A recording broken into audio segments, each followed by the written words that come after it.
This is the lesson 8.3 mini lesson.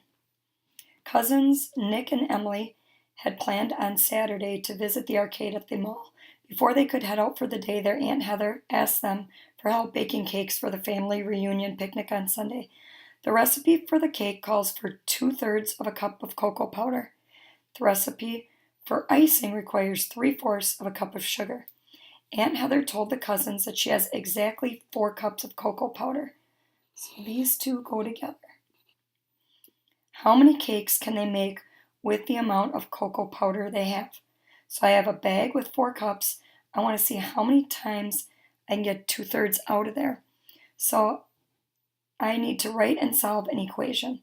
So it's 2/3 for every cake, and that has to equal 4 cups.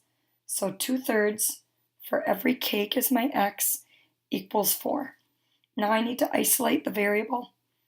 So I'm going to multiply both sides by the reciprocal, 3/2. When I simplify here, everything cancels. So I was able to isolate my variable and get 1x. Here I can simplify. 2 goes into 2 once. 2 goes into 4 twice. 2 times 3 is 6. So what does this stand for? It says, how many cakes can they make? 6 cakes. And there would be no cocoa powder left over. There was exactly enough for 6 cakes. So how much sugar will they need to ice all 6 cakes? Write and solve an equation. So it's 3/4 cups for every cake. And we know we have 6 cakes. That will tell me the total sugar that I need. 3/4 times 6 cakes, 6/1, equals my total sugar needed. 2 goes in here twice. 2 goes in here 3 times. When I multiply, I get 9/2. 2 goes into 9 4 times, 1 left over. So it's 4.5 it says how much sugar will they need? 4.5 cups of sugar.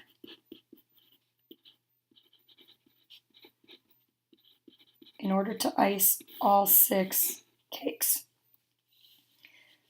The one-step equations we solved in question 1 contained a fractional coefficient.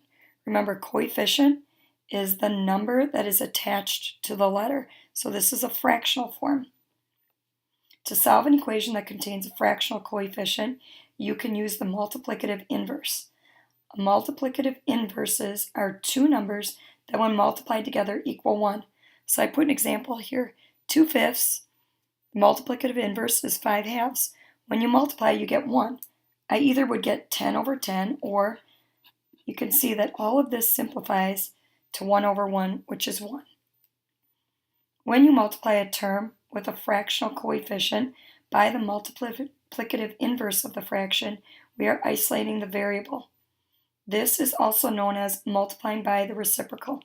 When you multiply any number by its reciprocal, the result is always 1. So that even works with a whole number. If I have 3 and I multiply it by its reciprocal, I can see that this all simplifies to 1. So consider the equation 26 equals 2/3 x. What number would we multiply 2/3 by to get 1? I would multiply 2/3 by 3/2 to get 1. So here they solve it for us. And that's exactly what they did. They multiplied this side by 3/2. What we do to one side of the equals, you do to the other. They made this look like a fraction. They simplified and got x equals 39. So now they want me to verify that 39 is the solution. So I'm taking the original, I'm taking out the x, replacing it with 39. So I have 26, checking to see 2/3 times 39, hopefully is 26. So I will check again. Here I can simplify. 3 goes in 3 once. 3 goes in here 13. 2 times 13 is 26. 26 equals 26. Therefore, I know this is correct. So describe the process used to solve the equation. So if we go back up to here, what was the process? we multiplied both sides of the equals by the reciprocal.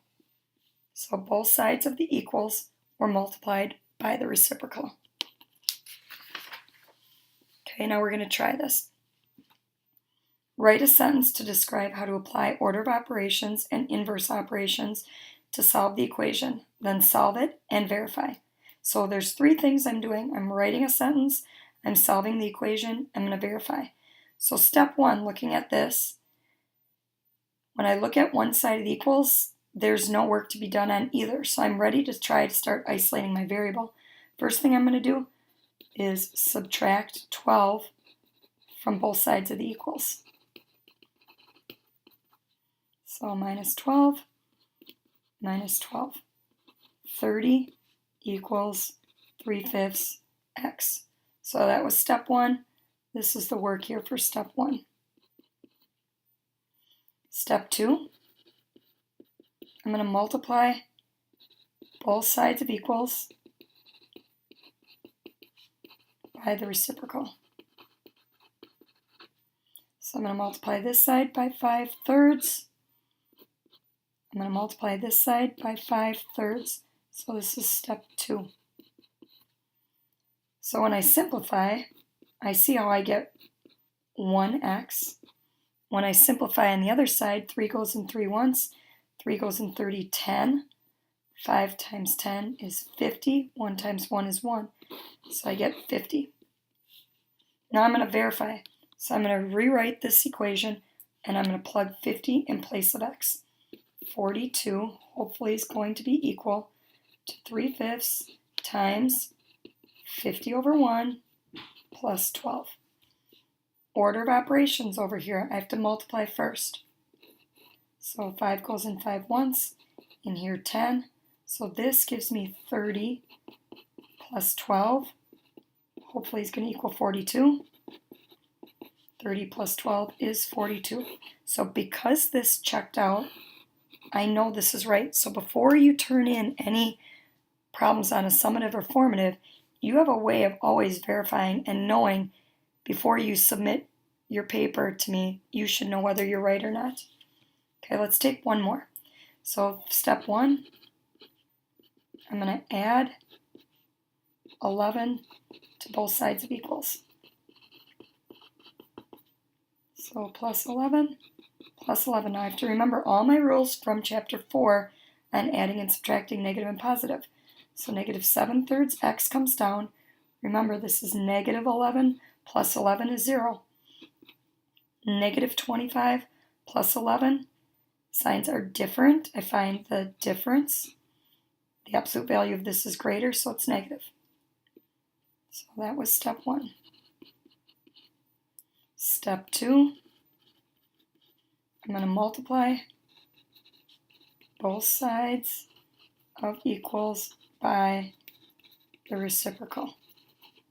Now remember, I'm looking to get positive 1x.